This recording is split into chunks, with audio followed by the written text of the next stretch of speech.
Welcome to Understanding Wood Movement.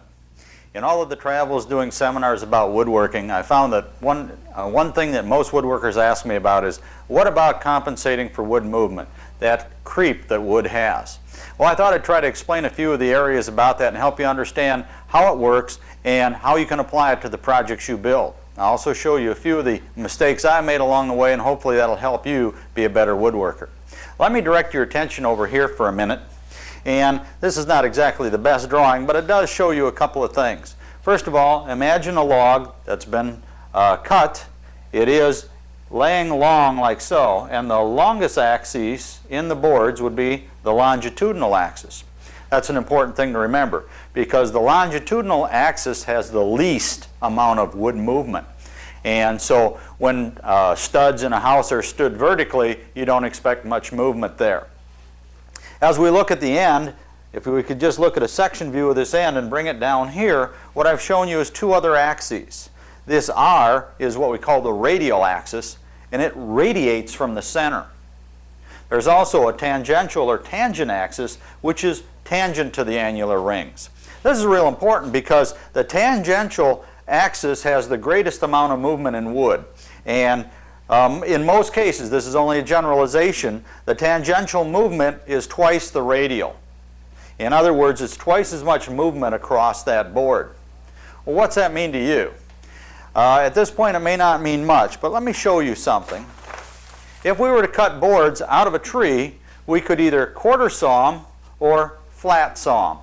Now, in this case, the tangential axis is across the thickness. If this were a 3/4 inch piece, how much movement would there be? Not very much. If this were 4 inches wide and 3/4 inch thick, the tangential axis on both sides of that would cause a great amount of movement. Interestingly enough, when you look at hardwood floors in older homes, many of them were made with quarter sawn material.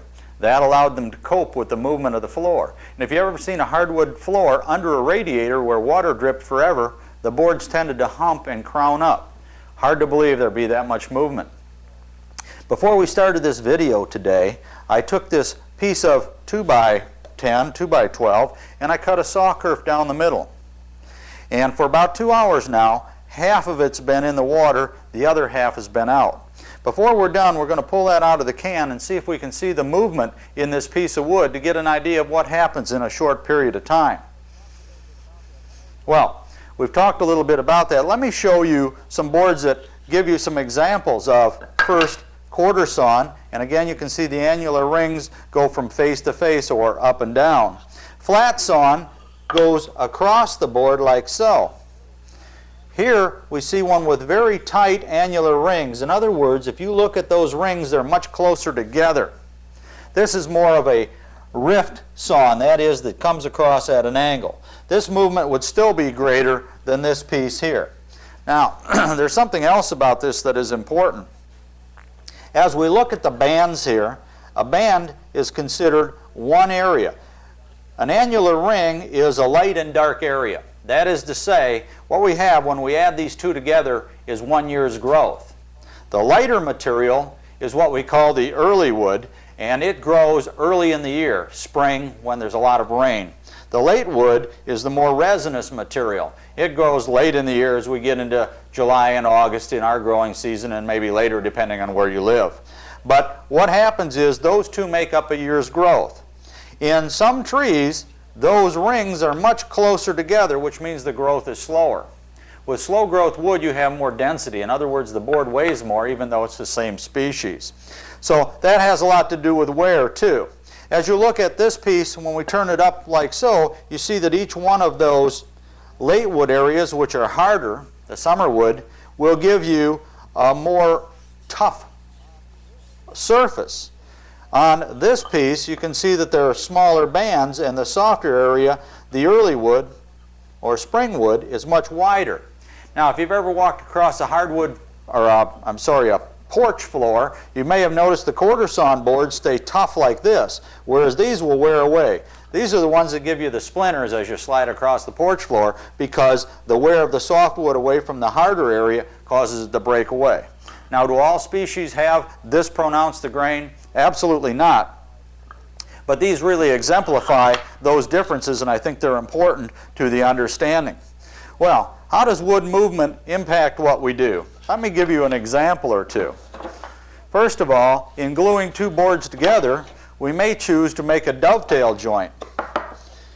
If we glue these lightly, the movement of these boards across this way, or even thicker and thinner, will not impact very much because there's a mechanical type of joint here. That is, they lock together to begin with. There's quite a bit of strength in all but two axes here, one axis. The only axis where it's loose is when I pull away this way. Any other axis is accounted for. So the glue is really only holding them together on one axis. So this is one way that we cope with the movement of moisture. Let me show you another way, and that is in the making of a door. We call them frame and panel doors because we make a frame and enclose a panel. Now the panel that's in here is not glued in, it's free to move. And we made the grooves that it is inserted into much bigger than the amount of wood that's in here. This allows it to float or move around. So as the seasons change, it has free to move. Now, how will the seasons change and impact this? Well, when the heat comes on in the wintertime, it's much drier in the home. The outdoor air is so cold that it won't hold moisture. That means then that these pieces will give off moisture and shrink. Coming into the summer season, where I live, it's very humid, and what will happen is these boards will absorb water and swell or move again. You may have looked at a door and saw a white line here in the wintertime where the wood wasn't finished or stained, and what had happened is it shrunk past the area that had been stained originally in the building of the door. So when we put these together, we allow movement, and this is the longitudinal axis, so we don't need much. It's across the width that we need movement, and we've compensated for that. Now, also what we've done here is we know that the face grain has the strongest gluing, so by putting this tongue on here, we have face grain gluing. There's still some movement.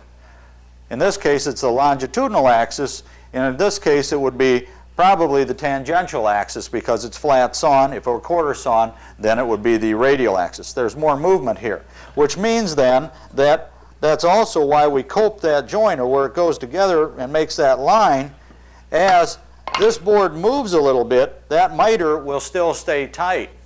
Now in a picture frame miter, things are a little bit different, and let me show you what happens there. Imagine this is the corner of a picture frame.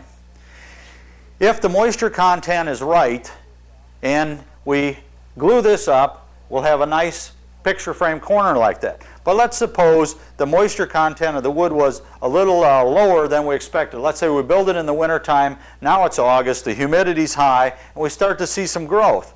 You may see this miter looking like this in the summertime. In other words, that point will still be tight, but it will open up slightly at that outer corner. And what's happened then is the movement of these two boards out this way, it can't move in because of that point. As it moves out, it leaves an open there. Now, if the miters were just the opposite, they would have shrunk, which means the moisture content was too high to begin with. Well, these are important things to think about, and that's why we specify moisture content of wood. What represents dry wood? Typically, we talk about 6 to 8% moisture content being ideal for woodworking. Now, there are drier parts of the country that might want a little lower, and humid parts where it might be a little higher. An example, a friend of mine built a home with wood that was about 8% moisture content, but his home was in a forest that had a canopy of trees over it that was so moist that all of the doors started to swell, and he found out that he was going to have to trim those. So moisture content is a relative thing depending on where you are. But we can get an idea of what the wood moisture content is when we purchase it with moisture meters such as this one. This one here has a scale on it that goes from 6 to 20% moisture content. There are two different scales on it depending on the properties of the wood. Most of the hardwoods that are domestic in this case are off the 2. And we can check a piece of wood to see what the moisture content is.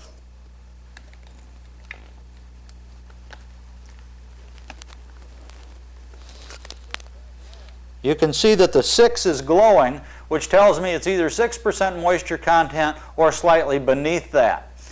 In this case, that's ideal. Now, if I were to test this same piece in August, right now it's February, if we were to test this in August, I would bet that it might be 7 or 8% because of the high humidity where I live. So there will be some changes in there, but as we select our wood, it's important to be at that level. Interestingly enough, the hardwoods we buy or will be at that level, but when we go to a lumber yard to buy softwood, our construction lumber, a 1x6, we might say these will be good for what we're doing. They too are kiln dried, but they're not dried to the same level. Most of them will be below 19%, and 19% is the magic number because that's the level at which it will not support things like termites or powder post beetles. So that's dry for construction. What you'll discover, though, is if you bring that wood inside and start to make cabinets out of it, you're going to have a lot of shrinkage because as you bring it into that heated area, it will lose moisture to the air and it will shrink much more than the hardwoods you buy. So moisture content in softwoods is generally higher and it will impact on your choices and planning of what you do. Allowing stock to float in a panel will help immensely. As we look at this panel, notice that the tangential area over here is much greater than it is over here. So we've actually got two cases in here. This was cut out of the closer to the center of the tree and further out. So this is a combination of a rift or almost quarter sawn and a flat sawn. If we selected this and cut it here and used a number of these pieces, we'd have less movement. But this is about half of what it'd be if this was a totally flat sawn board. Each board has its own story. It tells it in the end grain as you look at it, and that's an important thing to do. Here's another example of a raised panel, and in this case we see a check in the end grain. What's happened here is we've given off more moisture off the end grain, and as this moved, it actually separated itself and checked. When you buy lumber from a lumber yard, hardwood or softwood, always look at the end grain. If you start to see some checks, come in about 4 inches and cut the board off because they may continue up that line if you don't account for that early in your construction. You may later discover something like this. The crack up here is right at the glue line. And it may have been an error in the gluing, or it might be just some movement because as we cut this raised panel, we exposed new areas and allowed some more shrinkage to occur if this was a little higher. Incidentally, the species here is beech, and it's known for quite a bit of movement. I'll show you another example. We made up 200 of these cutting boards, and they were designed to have a little swan wood burned into the top of them. And some of them were rejects. Case in point was this one. Everything down to about here was fine, but look what happened. Down here at the end grain, we found that after we sawed that arc out, and these were another 2 or 3 inches out, the end grain gave off some moisture and started to check or crack open. Now, I suppose I could repair this, but for now I'm using it as an example for wood technology and to understand some of this wood movement. That's another example of problems with wood movement.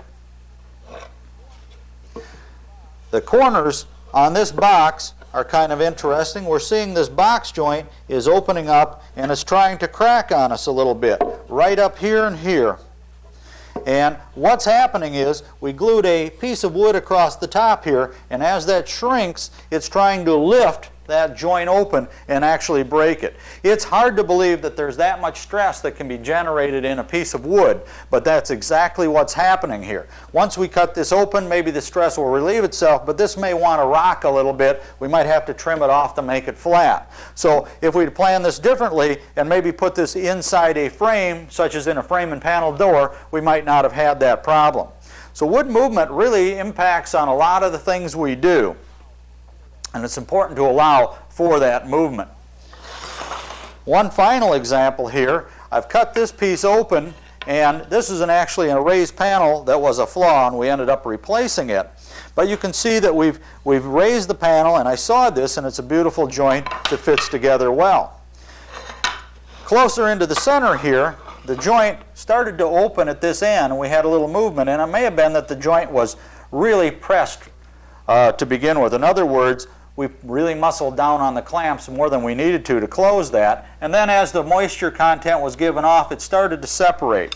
It looked really open at that one end, so maybe I could break it and get it back together by joining that edge. Well, as I broke it, we could see that the joint started to fail way up here, And you can see even where the stain had gone into that opening just a little bit. In other words, it wasn't a good glue joint until we got down to about here. Yet it was only obvious up here where the stain penetrated through the crack. As I tried to break it open, we see that the joint along this line was much stronger, and it only gave way along a weaker part of the wood grain. So this really wasn't a good thing to repair. It wasn't totally worthless. It's just a bad example. And that's why you're seeing it, to help learn a little bit about your planning. You can clamp stock too tightly and try to take that little bow out or that little space out. But when you do, that panel is dropped. The stresses that are in there can cause that to crack open. Remember, check the wood you're working with for moisture content if you're in doubt. Most reliable lumber dealers will provide you with wood that is at the right moisture content. But it's your duty then to check it and plan your work so that it will be compatible with the design. In other words, you want to allow for the movement of big boards so that they don't break the joinery. Let's take a look now to see what's happened with our little example or demonstration here.